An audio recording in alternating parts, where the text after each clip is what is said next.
శ్రీమాత్రే నమః శ్రీ గురుభ్యో నమః. తదుపరి కన్యారాశి.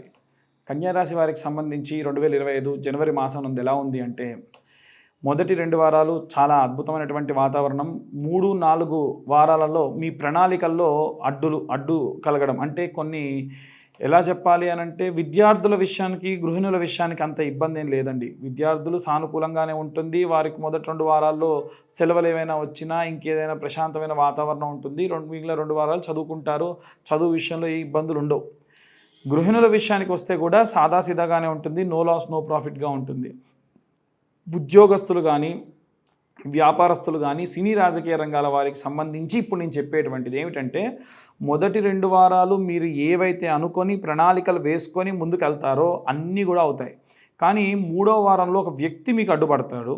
4వ వారంలో ఒక వ్యవస్థ నుండి అంటే గవర్నమెంట్కి సంబంధించి ఏదో జీవో వచ్చిందని కానీ, లేకుంటే మీ ఆఫీస్లో ఒక రూల్ ఏదో ఉందని కానీ, లేకుంటే మీరు ఉద్యోగం మారాలి అనుకుంటే ఉద్యోగస్తుల విషయంలో మీరు ఇచ్చేటువంటి కేటీ నాలెడ్జ్ ట్రాన్స్ఫర్కి సంబంధించి కానీ, గతంలో ఉన్నటువంటి మీరు తీసుకున్న బకాయిలు చెల్లించడం కానీ, ఇవి ఏవైనా ఏ సైడ్ నుంచి వస్తాయో తెలియదు కానీ ఒక రూల్ వల్ల మీకు ఇబ్బంది కలిగేటువంటి అవకాశం 3, 4 వారాల్లో ఉంది. కాబట్టి ఏం చేయాలి? మనకు చేయాల్సిన పనులు, జరగాల్సిన పనులు ఏవే ఉన్నాయి లిస్ట్ రాసుకొని అవి 1, 2 వారాల్లో పూర్తి చేసుకున్నారనుకోండి, చాలా ప్రశాంతంగా మిగిలిన 3, 4 వారాలు ఉంటాయి. ఇంకా ప్రత్యేకంగా ఎవరైతే కోర్టు వ్యవహారాల్లో తిరుగుతూ ఉన్నారో లక్ష్మీనారసింహస్వామికి సంబంధించి ప్రత్యేకమైన హోమాన్ని చేసుకోండి. అందులో శత్రుంజయ నారసింహ హోమము అని ఉంటుందండి. అప్పులు తీరాలి అనుకుంటే వారికి కూడా లక్ష్మీనారసింహస్వామికి సంబంధించినటువంటి రుణ విమోచన స్తోత్రము కూడా ఉంటుంది. అది కూడా చేసుకోవడం చాలా చాలా మంచిది. ఇక ప్రత్యేకంగా ఎవరైనా ఈ యొక్క అన్ని వర్గాల వారికి సంబంధించి ప్రయాణాలు చేసేటప్పుడు మీ ఊరు చివరిలో కానీ, మీ యొక్క గ్రామం చివరిలో కానీ, బొడ్రాయి దగ్గర కానీ, లేకుంటే ఊరు అంటే ఒక ఏరియాలో కూడా ఆంజనేయ స్వామి, ప్రతి ఏరియాకి ఒక ఆంజనేయ స్వామి దేవాలయం ఉంటుంది. అలాంటి దేవాలయంలో మీరు కానీ కొబ్బరికాయ కొట్టి నమస్కారం చేసుకొని ప్రయాణం చేయడం వల్ల ఎటువంటి అపమృత్యు భయాలు రాకుండా స్వామివారు కాపాడుతాడు. ఇక ఈ రాశివారందరూ కూడా ఎలాంటి నియమ నిబంధనలు పాటించాలి, ఎలాంటి రెమెడీస్ తీసుకోవాలో ఇప్పుడు మనం తెలుసుకుందాం.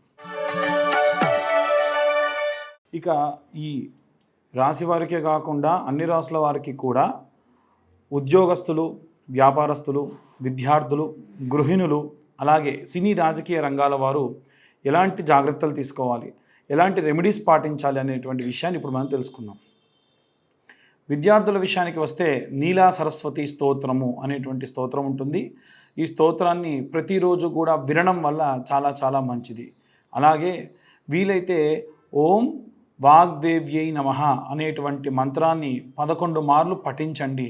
చాలా చాలా శుభదాయకం. ఇక ప్రత్యేకంగా గృహిణుల విషయానికి వస్తే ఇప్పుడు నేను చెప్పేటువంటి ఈ మంత్రము వారి యొక్క బహిష్టైన సమయంలో తప్ప రోజు కూడా వారి శక్తి మేరకు యథాశక్తి జపం చేసుకోవచ్చు.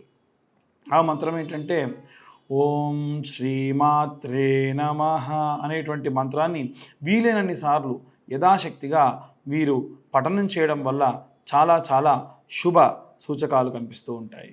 ఇక ప్రత్యేకంగా ఉద్యోగస్తులు, వ్యాపారస్తుల విషయానికి వస్తే ఇప్పుడు నేను చెప్పేటువంటి ఈ మంత్రపఠనం చాలా చాలా శక్తినిస్తుంది.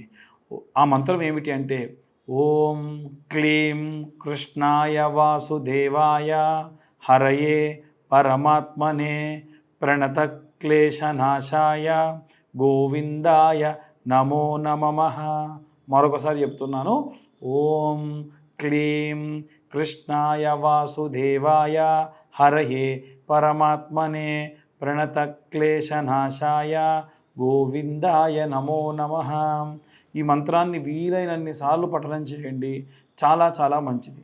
ఇక వ్యాపారస్తులందరూ కూడా పాటించవలసినటువంటి ఇంకొక రెమెడీ ఏమిటి అంటే, మీ వ్యాపార స్థలాన్ని మూసేసి వెళ్ళేటప్పుడు ఒక పేపర్ని బారుగా ఒక రౌండ్గా చుట్టేసి దాని కార్నర్లో మంట అంటించి కుడివైపు 3 సార్లు, ఎడమవైపు ఒకసారి తిప్పి మీరు వ్యాపారం అంతా చేసి షట్టర్ క్లోజ్ చేసిన తర్వాత అక్కడ పడేసి వెళ్ళిపోండి.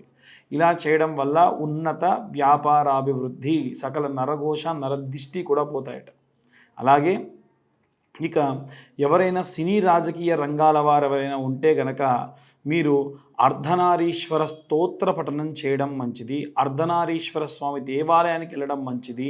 ఎక్కడైనా చండీ హోమాలు జరుగుతుంటే ఆ యొక్క చండీ హోమాలు మీ యొక్క పేరుతో జరిపించుకోండి. సామూహికంగా జరిగేటువంటి వాటిలో సాధారణంగా అందరూ పాల్గొంటారు. అలా మీ గోత్రం పేర్లు ఇవ్వండి, సరిపోతుంది. లేదంటే ఇప్పుడు ఈ యొక్క శని త్రయోదశి లాంటి సందర్భంగా ఎక్కడైనా సామూహికంగా జరుగుతుంటే కూడా మీ యొక్క గోత్రనామాలన్నీ కూడా వారి చేత సామూహికంగా జరిగే పూజలో నమోదు చేయించుకోవడం చాలా చాలా ఉత్తమోత్తమైనటువంటి గతిని కలిగిస్తూ ఉంటుంది. ఇక ప్రత్యేకంగా వివాహం కాని వాళ్ళు ఎవరైనా ఉంటే గనక, అంటే ఆడవారైతేనేమో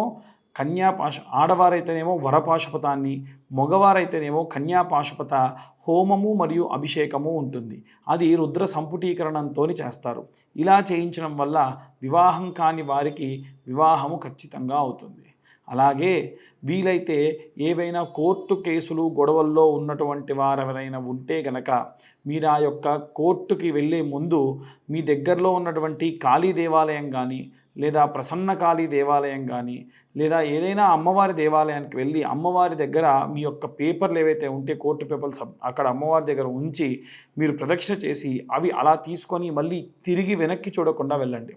ఇలా చేయడం వల్ల కూడా కోర్టు వ్యవహారాలకు సంబంధించిన వాటిలో విజయవంతం అయ్యేటువంటి అవకాశం అధికంగా కనిపిస్తూ ఉంది.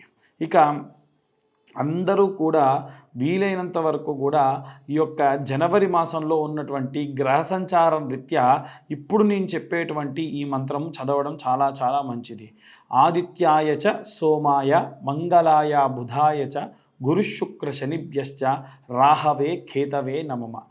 ఇవి మేము చెప్పేటువంటి ఈ మాస ఫలితాలు కానివ్వండి, వార ఫలితాలు కానివ్వండి, అన్నీ కూడా కేవలము మీకు చెప్పేటువంటి గోచార రీత్యా, చంద్రగమన గోచార రీత్యా మాత్రమే చెబుతూ ఉన్నాం.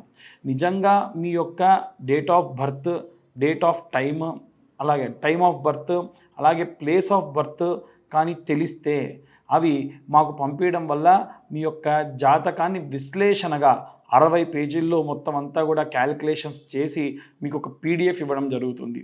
అది కూడా ఒక అరగంట 40 నిమిషముల పాటు మీ జాతకం గురించి మాట్లాడడం కూడా జరుగుతుంది. మీకు ఒకవేళ ఇలాంటి మీ హోరోస్కోప్ కావాలి, తెలుసుకోవాలి అనుకుంటే ఈ 2025వ సంవత్సరంలో 2025 రూపాయలు మాత్రమే తీసుకొని మేము ఈ యొక్క హోరోస్కోప్ ప్రిడిక్షన్ అంతా కూడా చెప్పడం జరుగుతుంది.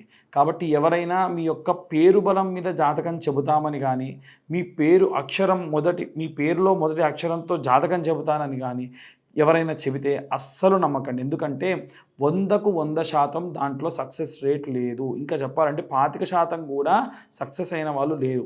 ఒకటే పేరు గల వాళ్ళందరూ ఒకేలా ప్రవర్తించరు, ఒకేలా ఉండరు. కాబట్టి ఎట్టి పరిస్థితుల్లో అది తథ్యము కాదు. కాబట్టి వీలైనంత వరకు మీ డేట్ ఆఫ్ బర్త్ టైం ఉంటేనే తెలిపించుకోండి, లేదా మీ చేతి ఫోటో తీసుకొని హస్త సాముద్రికం ద్వారా కూడా కొంతవరకు ప్రిడిక్ట్ చేయొచ్చు. అలా కూడా చేయించుకోవడం ఉత్తమం. అందరికీ కూడా నూతన ఆంగ్ల సంవత్సర శుభాకాంక్షలు. ధన్యవాదాలు.